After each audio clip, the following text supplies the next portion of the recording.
High friends, welcome back to my channel. আশা করছি তোমরা সবাই খুব ভালো আছো। আর তোমাদের তো এখন রিসেন্ট নিটের পরীক্ষা হয়ে গেল। তো এখন তোমরা অনেকেরই হয়তো সেরকম ভালো হয়নি, তো বুঝতে পারছো যে তোমরা এই বছর হবে না। তো তারা হয়তো পরের বছরের জন্য অনেকেই প্রিপারেশন নেবে এবং সেখানেও অনেকে হয়তো প্রিপারেশন শুরুই করে দিয়েছে। তো সেখানে একটা কনফিউশন আসছে তোমাদের মধ্যে যে আমরা কি কি বই পড়বো। আমি দেখলাম যে তোমরা ইনস্টাগ্রামে 2-3 জন আমাকে মেসেজ করেছো যে ফিজিক্স নিয়ে, এবং ইউটিউবেরও কমেন্ট আমি দেখলাম ফিজিক্স নিয়ে একটু বেশি কমেন্ট আছে, ফিজিক্সটা কি করে পড়বো। টেলিগ্রামে মেসেজ। তো সবাইকে আলাদা করে আমি বলছি না, সেই জন্যই একটা ভিডিওতে বলছি যে ফিজিক্সটা নিয়ে বেশি সমস্যা। তো ফিজিক্সটা কি করে পড়তে হবে সেটা আমি যতটা জানি, আমার যেরকম মনে হয় যে এরকম পড়লে ভালো হবে, সেটা আমি তোমাদের বলবো। তো ফার্স্টে যেটা বলতে হবে যে ফিজিক্স দেখো, ফিজিক্সে কিন্তু সবার প্রবলেম থাকে, নিট অ্যাসপিরেন্টস তার যেমন বায়োলজিটা স্ট্রং থাকবে, ফিজিক্সটা কিন্তু বেশিরভাগ ক্ষেত্রেই সবারই উইক থাকে এবং বেশিরভাগেরই প্রবলেম হয় ফিজিক্সে। তাই ফিজিক্সে যদি তোমার প্রবলেম হয়ে থাকে, তুমি এটা ভেবো না যে ফিজিক্সটা আমি পাচ্ছি না বলে আমার হবে না নিটে, ঠিক আছে? কারণ এটা সবারই প্রবলেম হয়, ঠিক আছে? আমারও হয়েছে, আমার বন্ধুদেরও হয়েছে, এবং তোমাদেরও দেখবে, তোমরাও যখন পেয়ে যাবে বা তোমাদের এখন যারা বন্ধু আছে বেশিরভাগেরই দেখবে ফিজিক্সেই প্রবলেম, ঠিক আছে? তো সেই জন্য খুব একটা ভয় পাওয়ার দরকার নেই যে ফিজিক্সটা আমি পাচ্ছি না দিদি, তাহলে আমি কি পাবো না, সেটা নয়। লাস্টের দিকে ওটা কিন্তু ঠিক হয়ে যায় যদি ঠিকঠাকভাবে পড়া হয়, ঠিক আছে? তো ফার্স্টে যেটা বলতে হবে, তাহলে ফিজিক্সে মেন হচ্ছে ফিজিক্সের ক্ষেত্রে আমরা যেটা বলি যে এনসিইআরটি পড়তে হবে। বায়োলজির ক্ষেত্রে যেমন এনসিইআরটি মাস্ট, ঠিক আছে? এনসিইআরটি তোমার পড়তেই হবে এবং প্রত্যেকটা লাইন তোমাকে যেন মনে রাখতে হবে, এবং সেটা ডিপলিভাবে। এখন যেরকম কোশ্চেন 2 বছর দেখা যাচ্ছে যে কিন্তু একদম যে উপর কোশ্চেন আসছে সেটা নয়, বেশ ভালো কনসেপ্ট যদি থাকছে এনসিইআরটি থেকেই কিন্তু আসছে। এনসিইআরটি কনসেপ্টটা যদি তুমি ক্লিয়ার করে রাখো, তাহলে কিন্তু খুব সহজেই তুমি কোশ্চেনটা করতে পারবে। ওকে, তো সেটা কিন্তু বায়োলজির ক্ষেত্রে। ফিজিক্সের ক্ষেত্রে এনসিইআরটি পড়তে হবে, কিন্তু ওইভাবে নয় যে বায়োলজি যেমন আমরা পুরো লাইন বাই লাইন পড়ছি, ওয়ার্ড টু ওয়ার্ড মনে রাখছি, ফিজিক্সের ক্ষেত্রে ওইভাবে এনসিইআরটিটা আমরা পড়বো না। ফিজিক্সের ক্ষেত্রেও এনসিইআরটিটা পড়তে হবে, কিন্তু সেটা একটু অন্যরকমভাবে, কারণ ফিজিক্সের ক্ষেত্রে ওইভাবে এনসিইআরটিটা পড়লে বোরিংও লাগবে, আর তুমি কিছু লাস্টে গিয়ে কিন্তু সলভও সেইভাবে করতে পারবে না, কারণ অতটাও ইন্টারেস্টিংভাবে ফিজিক্সটা দেওয়া নেই এনসিইআরটি। ওকে, তো ফার্স্টে আমাদের কী করতে হবে, তোমরা নিশ্চয়ই কেউ নিজে নিজে পড়ছো না, কেউ কোনো ইনস্টিটিউশনে ভর্তি হয়েছো, বা কেউ ইউটিউব থেকে প্রিপারেশন নিচ্ছ। এখন তো ইউটিউবে অনেকজন টিচার পড়ান, তো এখন অনেক সুবিধা হয়েছে ইউটিউব থেকে পড়ানো। তো সেই ক্ষেত্রে সবাই একজন না একজন টিচারের আন্ডারে আছে। তো সেই টিচার ফার্স্ট আমরা এনসিইআরটি খুলবো না, ঠিক আছে?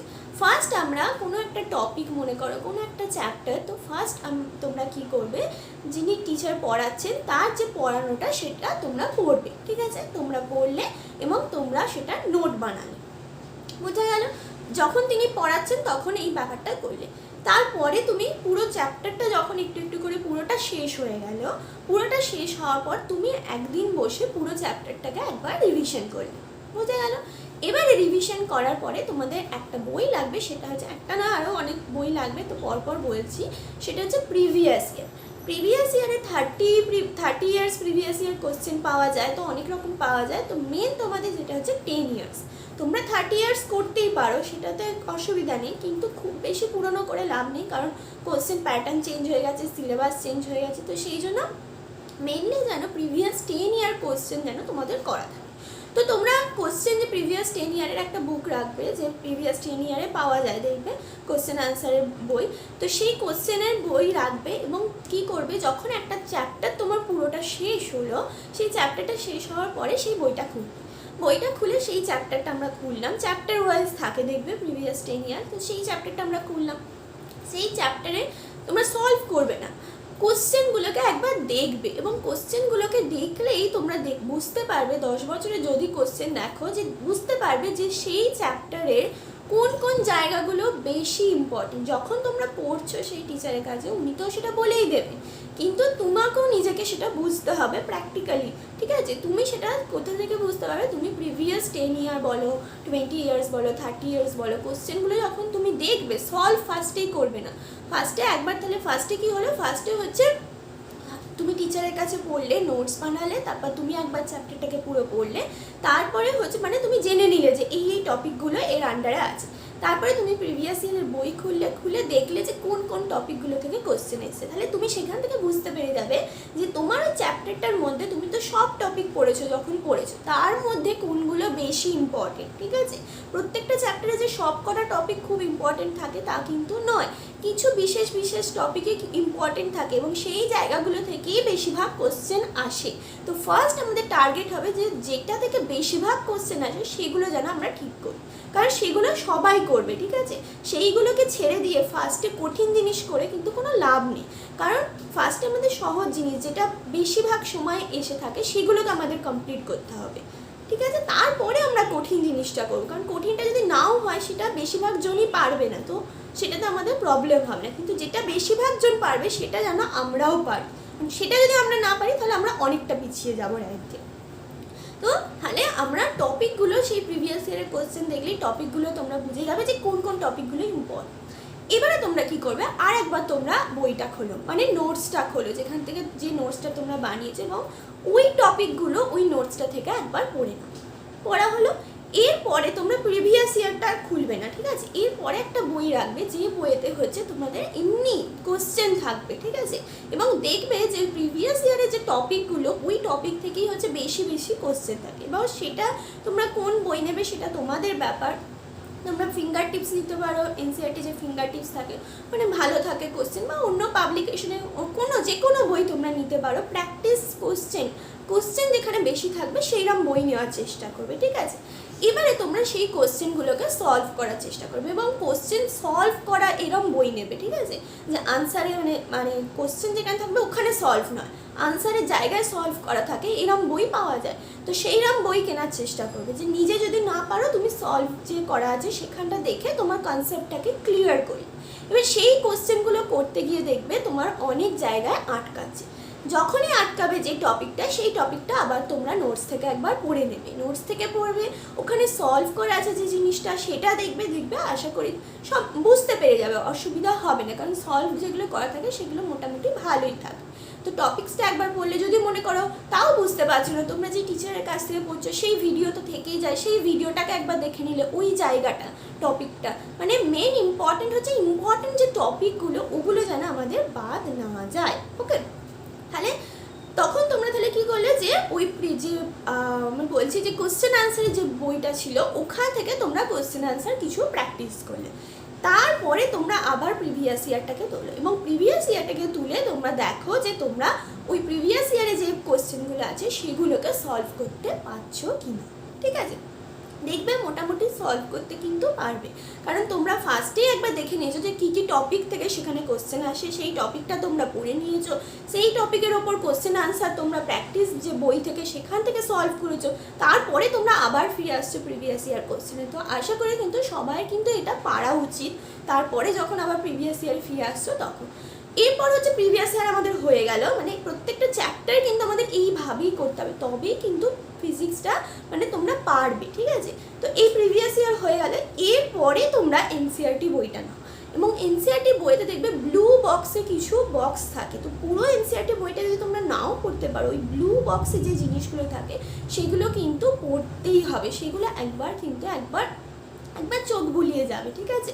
পুরো আমি বলবো যে পুরো এনসিইআরটি বইটাই একবার চোখ বুলিয়ে যাও, বায়োলজির মতো নয় যে পুরো লাইন বাই লাইন মনে রাখতে হবে, সেরকম কিন্তু নয়, কারণ বায়োলজির ক্ষেত্রে কি মানে কোশ্চেন আনসার আসে, কিন্তু ফিজিক্সের ক্ষেত্রে কিন্তু নয়, ফিজিক্সের ক্ষেত্রে আমাদের কনসেপ্টটা ক্লিয়ার করতে হবে, কোশ্চেন দেখতে হবে কোন কনসেপ্টে আছে সেটা বুঝতে হবে, সেই কনসেপ্টের ফর্মুলা মনে রাখতে হবে, সেই কনসেপ্ট ফর্মুলা অ্যাপ্লাই করে আমাদের অ্যান্সারটা বার করতে হবে, এরকম কোনো ডাইরেক্ট বায়োলজির মতো কিন্তু কোনো কোশ্চেন আসে না, সেই জন্য এনসিইআরটি আমাদের লাইন বাই লাইন মনে রাখার কোনো দরকার নেই।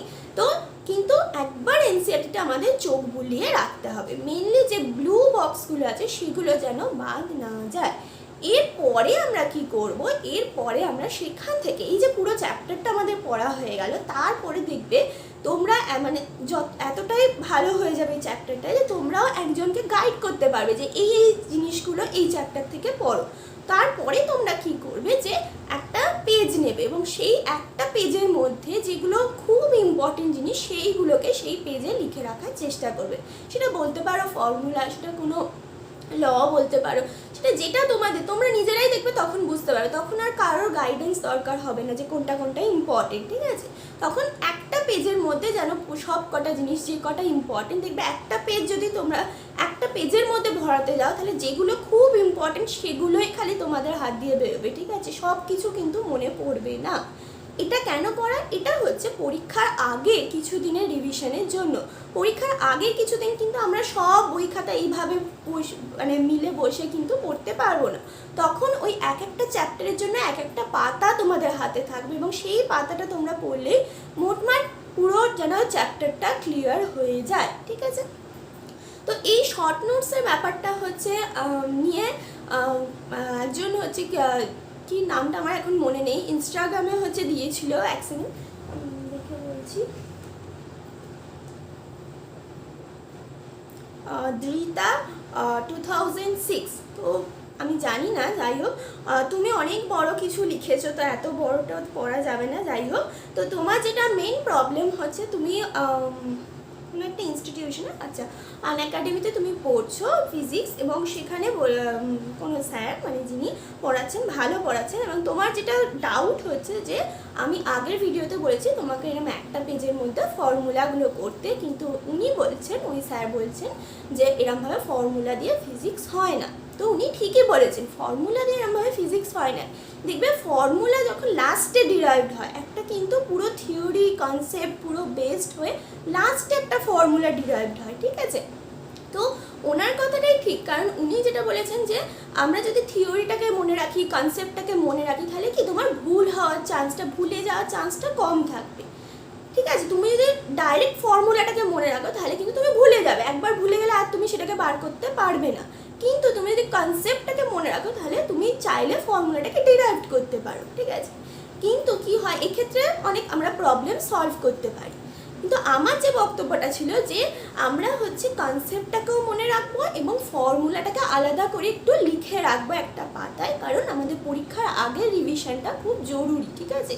কারণ ফর্মুলাটাই আমাদের দরকার লাগে পরীক্ষার সময়। এবং কি হয় বলো তো, যে পরীক্ষার সময় ওই অত ডিরাইভ করে ফর্মুলা বার করতে তুমি হয়তো জানো, এবং যখন তুমি ডিরাইভ করে পুরো ফর্মুলাটা বার করলে, তারপরে ফর্মুলাটায় জিনিসটা বসালে, তারপরে পুরো অঙ্কটা কষে যখন তুমি রাইট দিতে যাচ্ছ, তোমার পাশের বন্ধু সে হয়তো কিছু কনসেপ্টই জানে না, সে খালি ফর্মুলাটা জানে, ঠিক আছে?